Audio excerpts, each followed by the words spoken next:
بسم اللہ الرحمن الرحیم۔ اللہ تبارک و تعالی نے قرآن کریم کو نازل فرمایا تو اپنے اس قرآن کریم کا علم اگر صحیح معنی میں دیے ہے تو اہل سنت والجماعت کو دیے۔ ایسے ہی خاتم النبیین حضرت محمد مصطفیٰ صلی اللہ علیہ وآلہ وسلم کی احادیث مبارکہ، ان کی سنت، انہوں نے جو دین اسلام دیا اگر صحیح معنی میں اس کا علم ہے اور اس کی تعلیم ہے تو وہ اہل سنت والجماعت کے پاس ہے۔ اور جو لوگ صحابہ کرام پہ تبرہ کرتے ہیں اور صحابہ کرام کو مسلمان نہیں سمجھتے تو اللہ تعالیٰ نے ان کو قرآن و حدیث کے علم سے محروم رکھا، کیونکہ قرآن کریم کو نقل کرنے والے بھی صحابہ اور حضور علیہ الصلوۃ والسلام کی احادیث مبارکہ کو نقل کرنے والے، کیونکہ حضور علیہ الصلوۃ والسلام نے خطبہ حجۃ الوداع میں اللہ تعالیٰ نے اعلان فرمایا الیوم اکملت لکم دینکم، میں نے تمہارا دین مکمل کر دیا۔ اور ادھر حضور علیہ الصلوۃ والسلام نے تمام صحابہ کرام سے گواہی بھی لے لی کہ میں نے دین پورا کا پورا پہنچا دیا۔ صحابہ کرام نے کہا کہ آپ نے پہنچایا کیا، پہنچانے کا حق ادا کر دیا۔ اور پھر حضور علیہ الصلوۃ والسلام نے ایک ذمہ داری تمام صحابہ کرام پر لگائی کہ بلغوا انی ولو آیا، کہ میرا اگر ایک حکم بھی تم میں سے کسی کو پہنچا ہے وہ آگے پہنچائے، جو حاضرین ہے وہ غائبین تک پہنچائے۔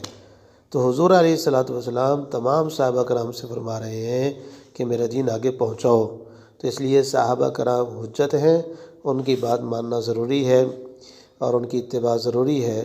اب اگر کوئی صحابہ کرام نے ہم تک دین پہنچایا، ہم تک قرآن پہنچایا، ہم تک نبی پاک صلی اللہ علیہ وآلہ وسلم کی احادیث مبارکہ اور سنت وہ پہنچائی، تو پورا کا پورا دین اگر ہم تک پہنچایا ہے صحابہ کرام نے پہنچایا ہے۔ اور اہل بیت بھی صحابہ کرام میں آ جاتے ہیں، کیونکہ اہل بیت بھی صحابہ ہیں، حضرت علی بھی صحابی ہیں، حضرت حسن حسین بھی صحابی ہیں۔ تو بہرحال صحابہ کرام نے قرآن کریم اور نبی پاک صلی اللہ علیہ وسلم کی احادیث مبارکہ اور یہ پورا کا پورا دین ہم تک پہنچایا ہے۔ تو جو لوگ ان صحابہ کرام کو کافر کہتے ہیں، ان صحابہ کرام کو مسلمان نہیں مانتے، ان صحابہ کرام سے بغض رکھتے ہیں، ان سے نفرت و عداوت رکھتے ہیں، تو اللہ تعالیٰ نے ان سے دین اسلام کے علم کو چھین لیا ہے اور وہ دین اسلام کے علم سے محروم ہو گئے۔ آئیے آج ہم آپ کے سامنے ایک ذاکر کی زبانی آپ کے سامنے یہ چیز رکھتے ہیں۔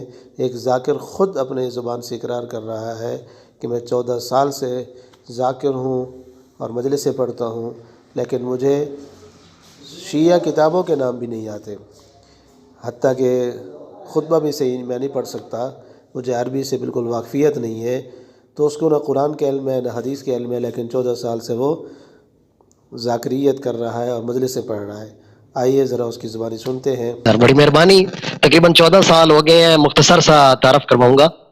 اجررسالت.com جو شیعہ کا پیج ہے، پوری ورلڈ میں فرسٹ پوزیشن پہ لے کر جانے والا میں بندہ ہوں، اور اجرعالمحمد.com میرا پیج ہے اپنا ورلڈ۔ تقریباً میرے پروگرام شام سے دکھتی ہے جو میں لائیو زیارات کرواتا ہوں، اور میرے الحمدللہ والد صاحب بھی ذاکر ہیں اور میرے رشتہ دار بھی نامور ذاکر ہیں اور میں خود بھی ذاکر ہوں۔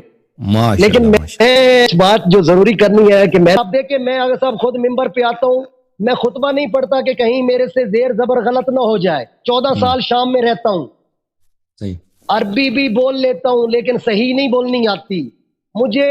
میں تھوڑا سا حوزہ میں بھی پڑھتا رہا کہ 14 سال شام میں ہو گئے ہیں، مجھے سیدھی عربی بولنی بھی نہیں آتی۔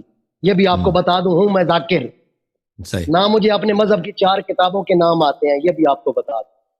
نہ ہی میں کتابوں کے قائل ہوں کہ میرے پاس تعلیم نہیں ہے، ہم ذاکروں کے پاس، سیدھی سی بات ہے۔